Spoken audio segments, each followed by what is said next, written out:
तो बच्चों हमने तुम्हें मल्टीपल टाइप तो सारे सोल्व करा देते थे इस पेपर के, वही है सेट के ए। तो वही बच्चों अब इसमें मल्टीपल टाइप क्वेश्चंस के बाद तुम्हारे तुम्हारा दूसरा क्वेश्चन शुरू हो जाता है यहाँ पे। और इसका पहला ही सवाल ये है, तुम्हें स्क्रीन पर दिख भी रहा होगा, एक विलियन में बेंजीन का द्रव्यमान प्रतिशत 30 द्रव्यमान प्रतिशत कार्बन टेट्राक्लोराइड में घुला हुआ है, बेंजीन के मोल अंश की गणना कीजिए। ये बोल रहा है कि बेंजीन का 30 द्रव्यमान प्रतिशत, जो 30 द्रव्यमान प्रतिशत इसने सवाल के अंदर दिया है भाई बच्चों, इससे हमें क्या वैल्यू लेनी है ध्यान से देखो। तो तुमको 30 द्रव्यमान प्रतिशत जैसे बोल दिया ऐसे ही बोल देगा। ये दूसरे का के है, या कभी कभी तुमको ऐसे कह देगा कि 30% W/W है। तो अगर ऐसी वैल्यू देगा या तुमको बोल देगा कि 30% है, तो कैसे लेंगे हम वैल्यू को, थोड़ा ध्यान से बात सुनो। 30% आने का मतलब ये होता है कि तुम्हारा जो विलय है विलायक के अंदर वो 30 ग्राम है, और इस पूरे प्रतिशत का मतलब ये होता है कि तुम्हारा पूरा जो विलियन है वो 100 ग्राम का है। यानी सिंपल सी बात यह है, तुम्हारा जितने भी प्रतिशत बोल लेगा वो विलय का द्रव्यमान होगा। विलय का द्रव्यमान यहाँ पर 30 ग्राम है। कौन है विलय सवाल के अंदर? तो बेंजीन है। तुम सभी को पता होना चाहिए बेंजीन का फॉर्मूला C6H6 होता है। दूसरी चीज़, उसने तुम्हारा जो विलायक है सवाल के अंदर वो कार्बन टेट्राक्लोराइड कहा है, तो 30 ग्राम विलय है तो तुम्हारा 70 ग्राम विलायक होगा। इसको तुम W1 से दिखा सकते हो, इसको W2 से। 70 ग्राम हो गया। उसने सवाल के अंदर कहा है कार्बन टेट्राक्लोराइड CCl4। इसके बाद ये तुमको बोल रहा है कि इस सवाल में बेंजीन के मोल अंश की गणना करो। देखो मोल अंश तुम्हारे एक विलियन के अंदर जितने भी घटक होते हैं, मतलब एक विलय और एक विलायक, तो मोल अंश दोनों का निकल सकता है। लेकिन उसने यहाँ पर केवल बेंजीन का पूछा है, तो हम केवल एक मोल अंश ज्ञात करेंगे। और मोल अंश के बारे में थोड़ी सी तुम और जानकारी देते हैं। मोल अंश जो होता है इसको मोल प्रभाज भी बोलते हैं केमिस्ट्री के अंदर। और ज़रूरी बात है, इसका कोई मात्रक नहीं होता, क्योंकि ये मोल्स का अनुपात होता है, तो कोई मात्रक नहीं बनता, इसका मात्रक नहीं होता, इसका तुम्हें याद रखना है। दूसरी बात, ये ताप पर निर्भर भी नहीं करता। मतलब हम विलियन का ताप बढ़ाते हैं घटाते हैं, कैसे भी हम ताप में कोई भी परिवर्तन कर दें, लेकिन ये ताप पर निर्भर नहीं करता। ताप बढ़ा दे तब भी नहीं बढ़ता, ताप घटा दो तब भी ये घटता नहीं है। ताप से इसका कोई रिलेशन नहीं होता। ये बात तुम्हें मोल प्रभाज या मोल अंश के बारे में याद रखनी है। तो मोल प्रभाज को नॉर्मली हम काई से डिनोट करते हैं, और फॉर्मूला होता है N1/N1 + N2। जैसे हमें यहाँ पहले बेंजीन का निकालना है, हमने उसको 1 मान लिया, तो हमने इसके मोल प्रभाज को काई1 कहा। अगर हम बेंजीन को यहाँ पर W2 मानते तो फिर हम मोल प्रभाज काई2 ज्ञात करते। तो हम फिलहाल काई1 ज्ञात करेंगे, लेकिन यहाँ तो हमें मोल्स चाहिए N1 यानी विलय के मोल्स, N2 यानी विलायक के मोल्स। अब मोल्स कैसे निकलेंगे? तो मोल्स का फॉर्मूला तुमने सभी ने पढ़ा होगा, भार/अणुभार होता है। यहाँ पे तुम 1 लगा दो तो तुम्हें यहाँ पर भी 1 लगाना होगा। तो N1 बराबर W1 कितना है सवाल के अंदर? तो है 30 ग्राम। अब M1 कहाँ से आए? तो M1 इसी का अणुभार होगा। अणुभार कैसे निकलता है यहाँ पे सीख लो, ये C6H6। तुम्हें कार्बन का भार पता होना चाहिए, क्रमांक नहीं भार। क्रमांक से लगभग डबल होता है, 20 तक तुम्हारा जो भार होता है। तो इसका भार 12, जितने भी नंबर होगा मल्टीप्लाई में 12 × 6 प्लस लगा दो अगला एलिमेंट हटते ही। हाइड्रोजन का भार 1 होता है, मल्टीप्लाई में 6। तुम देख पा रहे होंगे ये 12 6 या 12 6 72 और प्लस 6 1 6। जैसे तुम इसको जोड़ोगे तो ये 78 हो जाएगा तुम्हारा अणुभार। किसका? विलय का, या कहो बेंजीन का। तो ऐसे हम यहाँ इसके अपॉन में 78 रख देंगे। कैंसिल करना चाहो तुम इसको 2 से कैंसिल कर सकते हो। ये भाई बच्चों इतनी बार कट जाएगा 2 से। अब अगर तुम आगे इसको काटना चाहो तुम इसको 3 से भी काट सकते हो, लेकिन तुम इसको चाहे डिवाइड कर लो भाई बच्चों। ऐसे हम 39 से डिवाइड कर देंगे 15 को। तो पहाड़ा भाई इस पर चलता नहीं, कम है, ये 0 लगाओगे तो लगभग भाई बच्चों पहाड़ा 3 बार चल जाएगा। तो भाई 3 बार में कितना होगा? देखो अगर ये 40 भी होता ना तो 120 से 3 कम कर देंगे तो भाई बच्चों 117 हो जाएगा। अब घटाएंगे भाई बच्चों, ये बचा यहाँ पर 3 और यहाँ पे 4 में से जैसे ही तुम 1 घटाओगे तो यहाँ पे भी 3 बच जाएगा। अब पॉइंट लगे रहा तो तुम्हें 0 फ्री मिल जाएगा। अब लगभग बच्चों 8 बार चल जाएगा। तो तुम्हारा जो N1 का मान है वो आया है 0.38। अब हमको N2 भी चाहिए, तो N2 निकालने के लिए फिर से तुम यही फॉर्मूला लगाओ। इस बार सबके पास तुम 2 बना दो। M2/N2 बराबर W2/M2। W2 तो सवाल के अंदर दिया है 70। अब M2 कहाँ से आवे? तो M2 इसका अणुभार होगा कार्बन टेट्राक्लोराइड का CCl4। कैसे निकलेगा? जैसा भी निकल रहा है, कार्बन का भार फिर से 12, नेक्स्ट एलिमेंट अपनी पॉजिटिव चार्ज प्लस लगाओ बीच में। अब जैसे ही तुम्हारा क्लोरीन है तो तुम्हें क्लोरीन का भार याद होना चाहिए, 35.5 मल्टीप्लाई में 4। तो जैसे ही हम मल्टीप्लाई करेंगे भाई बच्चों तुम मल्टीप्लाई देखो 140, अगर 35 का पढ़ा 4 बार पढ़ेंगे तो 140, 140 में तुम 2 और बढ़ा दो यानी 142, और जैसे ही तुम इसको ऐड करोगे तो 154 इसका मोलिकुलर वेट होता है, अणुभार होता है CCl4 का। तो हमने यहाँ पे रख दिया भाई। कैंसिल करना चाहते हो बच्चों तुमसे कैंसिल कर दो 2 से, ये 15 टाइम और ये बच्चे 77 टाइम्स कैंसिल हो जाएगा। 2 7 जा 14, 1 तुम्हारा यहाँ से बचा, और भाई ये फिर से 14, तो 2 7 जा फिर 14। अब भाई इसको बच्चों हम डिवाइड करेंगे, डिवाइड कैसे करेंगे तो यहाँ फिर से तुम्हें डिवाइड करके दिखा देते हैं हम 75 से। तो पहाड़ा फिर से नहीं चढ़ने का पॉइंट लगाओगे। अब लगभग कितनी बार चल जाएगा तो बच्चों 4 टाइम्स चल जाएगा लगभग। 7 4 जा 28 और 7 4 जा 28, और भाई ये हो गया बच्चों तुम्हारा 308। तो भाई जैसे तुम इसको घटाओगे यहाँ पे तुम्हारा 2 बच गया, यहाँ पर 4 बचा, पॉइंट लग रहा है फिर 0 फ्री। अब कितनी बार तो अब लगभग बच्चों 5 टाइम्स चल जाएगा। तो जैसे तुम इसको डिवाइड करोगे तो डिवाइड करने के बाद यहाँ से N2 यानी विलायक के मोल्स आ जाएंगे 0.45। अब हमें N1 का वैल्यू भी मिल गई और बच्चों हमको N2 की वैल्यू भी मिल गई। अब करना क्या है तो इन दोनों वैल्यू को उठा के यहाँ पर पुट करना है बस।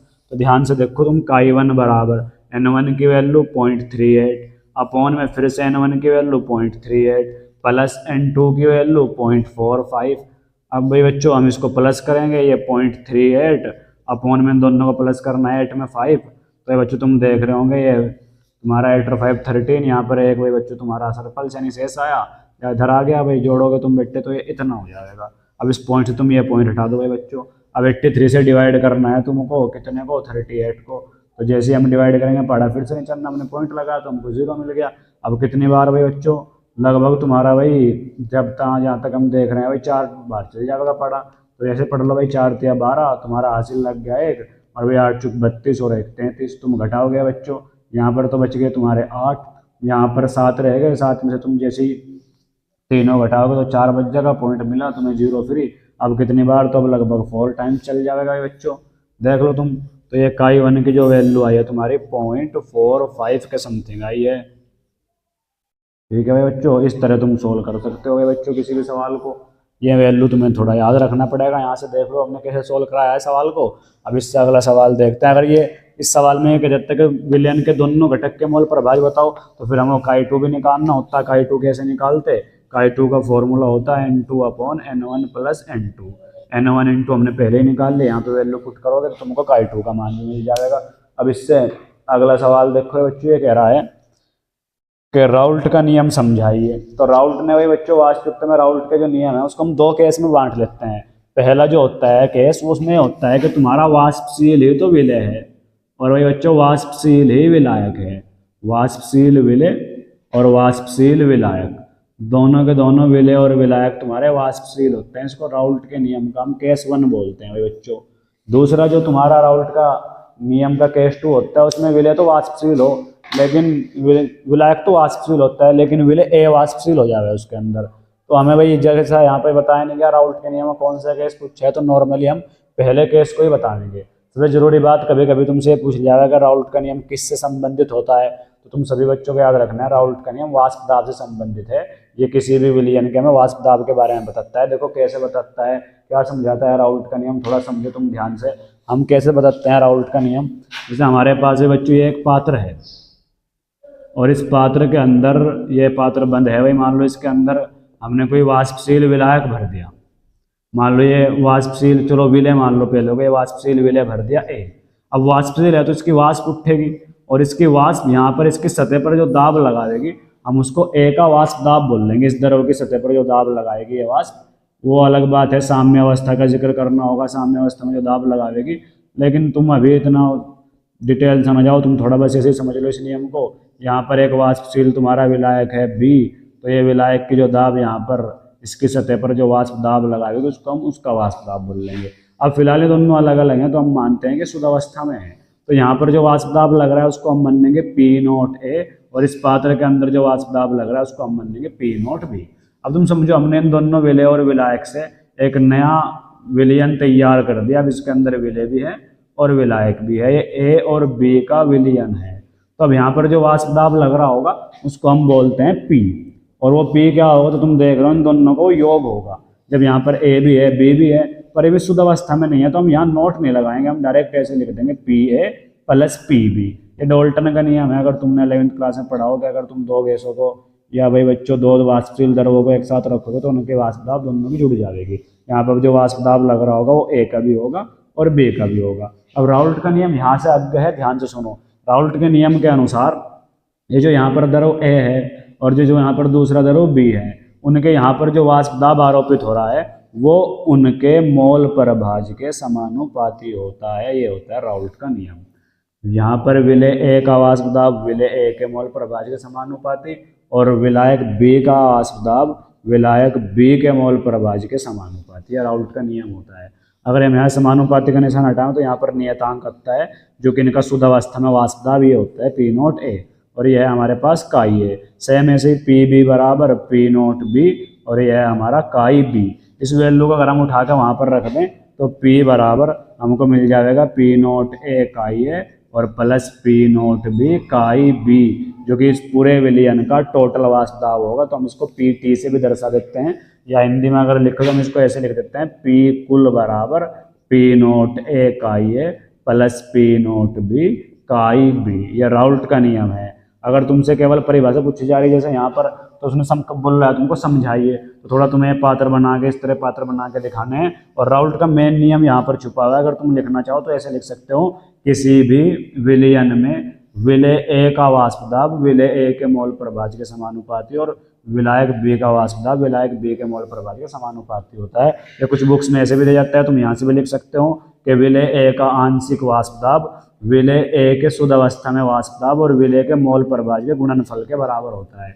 विलायक बी का आंशिक वाष्प दाब विलायक बी के शुद्ध अवस्था में वाष्प दाब और मोल प्रभाज के गुणनफल के बराबर होता है। इस तरह से तुम राउल्ट के नियम को दिखा सकते हो। यह राउल्ट के नियम का पहला केस है, तो यह राउल्ट का नियम यहाँ पर ऐसे कंप्लीट हो गया।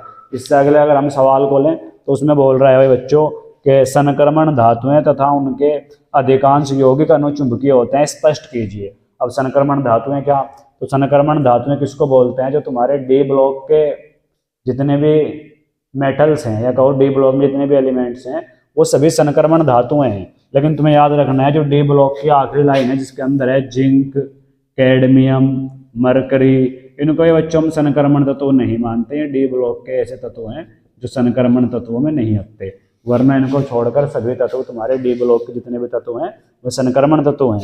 तो इस सवाल में कह रहा है कि संक्रमण धातुएं अनुचुंबकीय यौगिक क्यों बनाते हैं, समझाइए। तो संक्रमण धातु इसलिए अनुचुंबकीय यौगिक बनाते हैं भाई बच्चों, क्योंकि संक्रमण धातु को तुम किसी को भी उठाओगे और उसका इलेक्ट्रॉनिक विन्यास करोगे तो तुम्हें मिलेगा कि किसी का भी डी कक्षक डी ऑर्बिटल फुल्ली फिल्ड नहीं है, मतलब डी कक्षक पूरी तरीके से भरा हुआ नहीं है। डी कक्षक में किसी के 3d9 है तो 3d8 है, 3d7 है, तुमको मिलेगा कि कहीं ना कहीं इलेक्ट्रॉन सिंगल है। और जिस भी एलिमेंट में या कहो जिस भी एटम में इलेक्ट्रॉन सिंगल होते हैं वो अनुचुंबकीय प्रकृति का होता है। तो ये कह रहा है कि भाई संक्रमण तत्व अधिकांश अनुचुंबकीय यौगिक किस लिए बनाते हैं, तो बेटे इसलिए बनाते हैं क्योंकि भाई संक्रमण तत्व जो होते हैं, संक्रमण तत्व उनके डी कक्षक पूर्ण रूप से भरे हुए नहीं होते, पूर्ण रूप से भरे ना होने के कारण ये अनुचुंबकीय यौगिक बनाते हैं। इस तरह तुम इसका आंसर लिख सकते। हाँ तो भाई बच्चों दूसरे का घ तुम्हें एक यौगिक दिया गया है जो कि एक उपसह संयोजन यौगिक है और यह है कि MnBr4 और इस पर चार्ज है 2- और ये बोल रहा है कि केवल परचक्रण चुंबकीय आघूर्ण का मान 5.9 बोर मैग्नेटॉन है। चुंबकीय आघूर्ण की वैल्यू दी म्यू से दिखाते हैं चुंबकीय आघूर्ण को 5.9 बोर मैग्नेटॉन। BM को शॉर्ट में लिखा है, फुल फॉर्म होती है बोर मैग्नेटॉन। ये भाई चुंबकीय आघूर्ण का मात्रक होता है केमिस्ट्री के अंदर। ये कह रहा है संकुल आयन की ज्यामिति क्या होगी, जो तुम्हें दिया है कॉम्प्लेक्स यौगिक, ये दूसरे का घ है, इसकी स्ट्रक्चर पूछ रहा है तुमसे कि इसकी स्ट्रक्चर क्या होगी। तो स्ट्रक्चर कैसे बताएंगे बच्चों, ध्यान से सुनो जरा थोड़ा। ये जो तुम्हारा नंबर है यहाँ पे 4, इसको हम बोलते हैं तो समन्वय संख्या, या इसको हम बोलते हैं उपसह संयोजन संख्या। समन्वय संख्या कह लो या उपसह संयोजन संख्या कह लो, एक ही बात होती है। तो ये जो 4 नंबर यहाँ पे दिया है, तुम्हें को याद रखना है कि जब भी कोऑर्डिनेशन नंबर 4 होगा, उपसह संख्या 4 होगी, तो 2 स्ट्रक्चर या दो ज्यामिति मिलती है हमको, पहली होती है चतुष्फलकीय और दूसरी होती है वर्ग समतलीय। अब ये दोनों कैसे मिलती हैं तो वो निर्भर करता है समीकरण पर, हाइब्रिडाइजेशन पर। अगर समीकरण sp3 होगा तो हमको ये स्ट्रक्चर मिलेगा और समीकरण dsp2 होगा तो हमको वर्ग समतलीय मिलेगी। अब हम कैसे पता करें, यहाँ समीकरण ही है, हमको समीकरण पता करना भी नहीं है वास्तव में यहाँ पे, क्योंकि तुम्हें एक बहुत बड़ा हिंट यहाँ पे दे दिया उन्होंने। क्वेश्चन के अंदर में बोल रहे हैं कि चुंबकीय आघूर्ण 5.9 बोर मैग्नेटॉन है। चुंबकीय आघूर्ण 5.9 बोर मैग्नेटॉन होने का मतलब यह है कि इसके अंदर सिंगल इलेक्ट्रॉन्स हैं, ये अनुचुंबकीय यौगिक है, क्योंकि इसका चुंबकीय आघूर्ण है, अगर पड़ते चुंबकीय होता तो इसका चुंबकीय आघूर्ण शून्य होता। तो तुमको सिंपल से याद रखना है, कभी भी अगर वर्ग समतलीय यौगिक होगा तो उसमें सभी इलेक्ट्रॉन हैं वो युग्मित हो जाएंगे, और इलेक्ट्रॉन अगर युग्मित होंगे तो तुम्हारा चुंबकीय आघूर्ण का मान शून्य होगा। तो यहाँ पे इलेक्ट्रॉन युग्मित नहीं है, अयुग्मित हैं, जिस वजह से तुम्हारे चुंबकीय आघूर्ण का मान 5.9 आ रहा है। तो चुंबकीय आघूर्ण 5.9 जो होता है वो केवल तब आ सकता है जब इलेक्ट्रॉन सिंगल और सिंगल इलेक्ट्रॉन चतुष्फलकीय के स्ट्रक्चर में होते हैं। तो हम लिखेंगे कि MnBr4, इसके ऊपर 2 माइनस पॉजिटिव नेगेटिव चार्ज की ज्यामिति चतुष्फलकीय होगी। क्यों होगी चतुष्फलकीय? क्योंकि अयुग्मित इलेक्ट्रॉन की उपस्थिति केवल चतुष्फलकीय ज्यामिति में ही संभव है। ये तुम्हारा आंसर होगा दूसरे के घे का। एक टाइप तो ये इसको सोल्व करने का। दूसरा मेथड ये भी है, तुम अगर यहाँ पर देखो तुम्हें Br दिया है, जो कि अगर तुम्हें याद हो ये दुर्बल क्षेत्र लिगैंड होता है। प्रबल क्षेत्र लिगैंड कौन कौन होते हैं तुम याद कर लो, CO, CN और NO2 और NH3, ये प्रबल क्षेत्र लिगैंड हैं। अगर कभी भी तुम्हारी ऑप्शन संख्या 4 हो और ये प्रबल क्षेत्र लिगैंड कोई भी यहाँ उपस्थित हो तो स्ट्रक्चर तुम्हारी हमेशा वर्ग समतलीय होगी। इनको छोड़कर और सब लिगैंड दुर्बल क्षेत्र होते हैं। दुर्बल क्षेत्र लिगैंड होने पर स्ट्रक्चर हमेशा चतुष्फलकीय होगी। प्रबल क्षेत्र होने पर वर्ग समतलीय, दुर्बल होने पर चतुष्फलकीय। तुम इसको ऐसे भी पहचान के सवाल को सोल्व कर सकते थे, तुम्हारे दूसरे का घे था। तो इससे अगला क्वेश्चन देखते हैं हम, जो कि है तीसरे का के। और तीसरे के के में तुमको ये बोल रहा है भाई बच्चों, कार्बन टेट्रा क्लोराइड तथा क्लोरोफॉर्म के उपयोग लिखिए। तुमसे उपयोग पूछ रहा है कार्बन टेट्रा क्लोराइड भाई बच्चों, जो कि होता है CCl4। इसके उपयोग तो इसके बहुत सारे उपयोग हैं बच्चों। इसको हम प्रयोगशाला में अभिकर्मक के रूप में भी प्रयोग करते हैं, प्रयोगशाला में अभिकर्मक के रूप में, रिएजेंट के रूप में, अभिकर्मक के रूप में। दूसरा इसका उपयोग हम क्या बोल देंगे, तो ये CCl4 है बेटे, जो तुम्हारी एरोसोल कैन होती है ना, एरोसोल परनोदक बनाने में भी इसका उपयोग होता है, एरोसोल परनोदक के निर्माण में। और पहले अगर थोड़े भूतकाल की बात करें तो पुराने समय में इसका यूज भाई बच्चों अग्निशामक यंत्र तुम्हारे जो होते हैं, अग्निशामक यंत्रों में भी किया जाता था। अग्निशामक यंत्र आग बुझाने वाले यंत्र, जो कि जिनको हम फायर एक्सटिंग्विशर बोलते हैं, अग्निशामक यंत्रों में भी इसको यूज होता है। लेकिन इसका अब यूज नहीं करते अग्निशामक यंत्रों में। क्यों? क्योंकि CCl4 जो है बच्चों, अगर मनुष्य को इसका उद्भासन हो, मतलब मनुष्य को इसका एक्सपोजर हो, आदमी इसमें सांस वगैरह लेवे, तो ये बच्चों इसके एक्सपोजर से प्रॉब्लम होती है। हमारा जो यकृत होता है तो इससे यकृत कैंसर होने की संभावना होती है, लीवर कैंसर, CCl4 से। इसलिए इसका यूज अब बंद कर दिया अग्निशामक यंत्र में। एरोसोल परनोदक और प्रयोगशाला में अभिकर्मक के रूप में अब भी यूज हो रहा है। इसको हम बोलते हैं कार्बन टेट्रा क्लोराइड। जो इससे अगला तुम्हारा इस सवाल में यौगिक दिया गया तुम्हें, वो है भाई बच्चों CHCl3, जिसको हम बोलते हैं क्लोरोफॉर्म। तो तुमसे पूछा गया है क्लोरोफॉर्म का क्या उपयोग है, तो ये क्लोरोफॉर्म का बेटा सबसे बड़ा उपयोग है निश्चेतक के रूप में। अब तो लेकिन क्या नहीं जाता, फिर भी तुम अगर लिखना चाहो तो लिख सकते हो निश्चेतक के रूप में। निश्चेतक में होते हैं जो हमको बेहोशी लाए। मान लो किसी आदमी को ऑपरेशन करना है, तो आदमी अगर होश में रहेगा तो हम उसको ऐसे तो कहीं से भी उसको काट पीट नहीं सकते, तो उसके लिए हमको उसको बेहोश करना होता है। तो बेहोश करने के लिए हम उसको निश्चेतक देते हैं। तो पुराने समय में निश्चेतक क्लोरोफॉर्म ही होता था। अब तो बहुत अच्छे अच्छे निश्चेतक बना लिए हमने केमिस्ट्री के अंदर, तो हम उनको दे देते हैं। लेकिन पहले हमारे पास क्लोरोफॉर्म ही निश्चेतक के रूप में प्रयोग होता था। और क्लोरोफॉर्म कहाँ उपयोग होता है, तो क्लोरोफॉर्म पे बच्चों विलायक के रूप में बहुत अधिक मात्रा में उपयोग हो। विलायक के रूप में, बहुत बढ़िया विलायक होता है। तो तुम ये दो दो भी उपयोग याद कर लोगे इनके, तुमसे पूछे जाएंगे तो तुम समय पर इनको लिख दोगे। अब इससे अगला सवाल देखो तुम ध्यान से। ये कह रहा है भाई बच्चों, तीसरे के खे में प्रोपेनॉल का कवथनांक ब्यूटेन से अधिक होता है, समझाइए। मतलब तुम्हें एक तो उसने एल्कोहल दिया है प्रोपेनॉल, तो हम बात कर रहे हैं भाई बच्चों दूसरे के खे की, सॉरी तीसरे के खे की भाई बच्चों। तीसरे का ये के था तुम्हारा, ये तीसरे का के है, और ये तीसरे का ये बच्चों यहाँ पर खे है। तो इसमें क्या बोल रहा है, तुमको ये कह रहा है कि तुम्हारे पास एक तो है प्रोपेनॉल, प्रोपेनॉल जो कि एक एल्कोहल है, हाँ, और दूसरा तुम्हें ब्यूटेन कह रहा है। तो प्रोपेनॉल जो कि होता है बच्चों CH3 CH2 CH2OH, और एक तुम्हें बोल रहा है ब्यूटेन जो कि होता है CH3 CH2 CH2 CH3। ये ब्यूटेन है, ब्यूटेन एक एल्केन है, और ये भाई बच्चों प्रोपेनॉल है जो कि एक एल्कोहल है। और तुम्हें ये कह रहा है कि प्रोपेनॉल का क्वथनांक ज्यादा होता है ब्यूटेन से, क्यों? तो उसका सिंपल सा रीजन है भाई बच्चों, हाइड्रोजन बॉन्डिंग।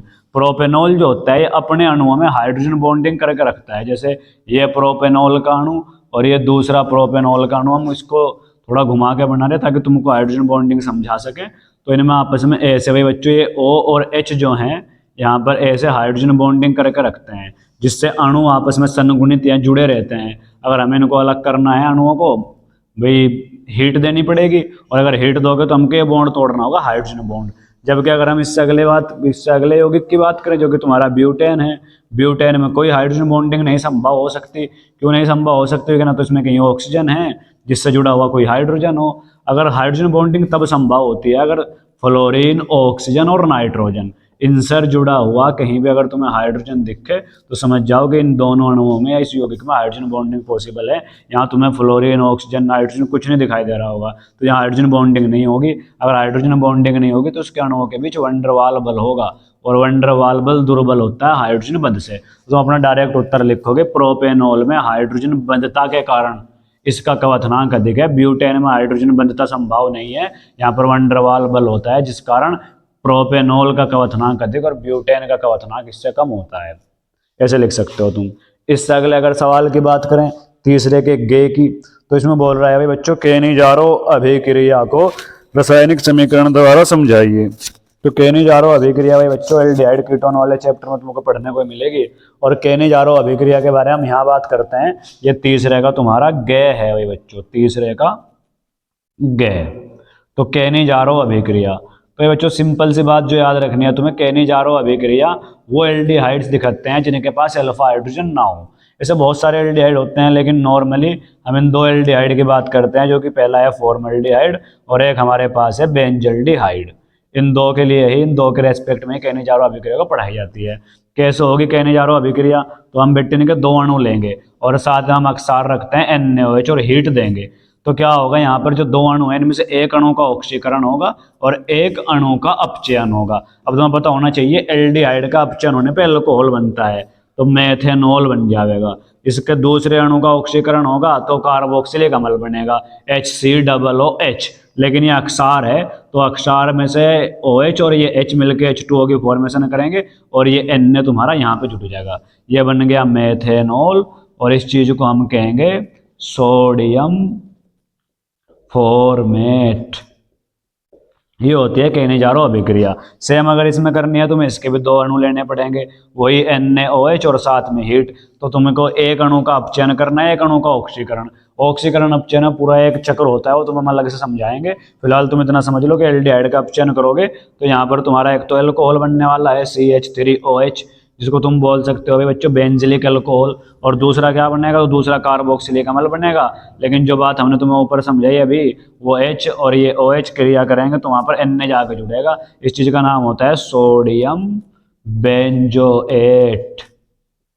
तो इस तरह ये तुम्हारी है केनिजारो अभिक्रिया। तो तीसरे के गे तक आ गए हम, और तीसरे का घे देखो अब।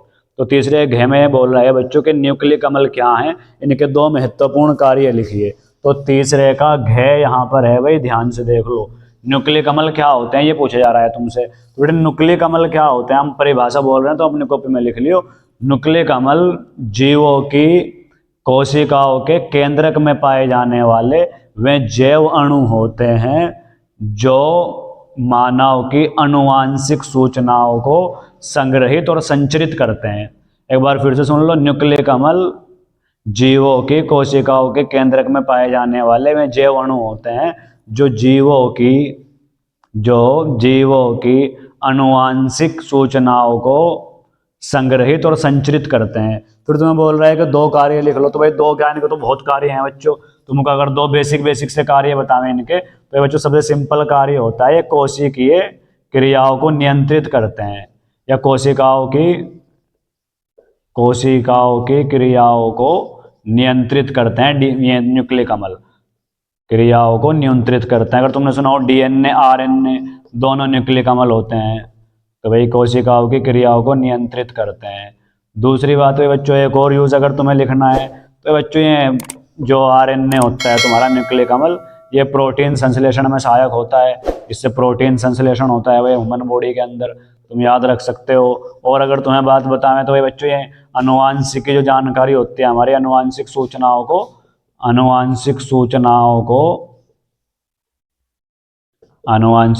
को संचरित करते हैं। जब तुमने देखा होगा भाई पीढ़ी दर पीढ़ी हमारी इन्फॉर्मेशन के हम कैसे हैं, हाइट कैसी है, हमारी स्किन का टोन कैसा है, आई का कलर कैसा है, सारी इन्फॉर्मेशन पीढ़ी दर पीढ़ी न्यूक्लिक अम्ल ही संचरित करता है, एक पीढ़ी से अगली पीढ़ी तक। तो ये वीडियो भाई बच्चों काफ़ी बड़ी हो चुकी है, तो अगली वीडियो में हम तुमको क्वेश्चन 4 से सोल्व कराएंगे, और जहाँ तक उम्मीद है अगली वीडियो में तुम्हारा ये पेपर कंप्लीट हो जाएगा।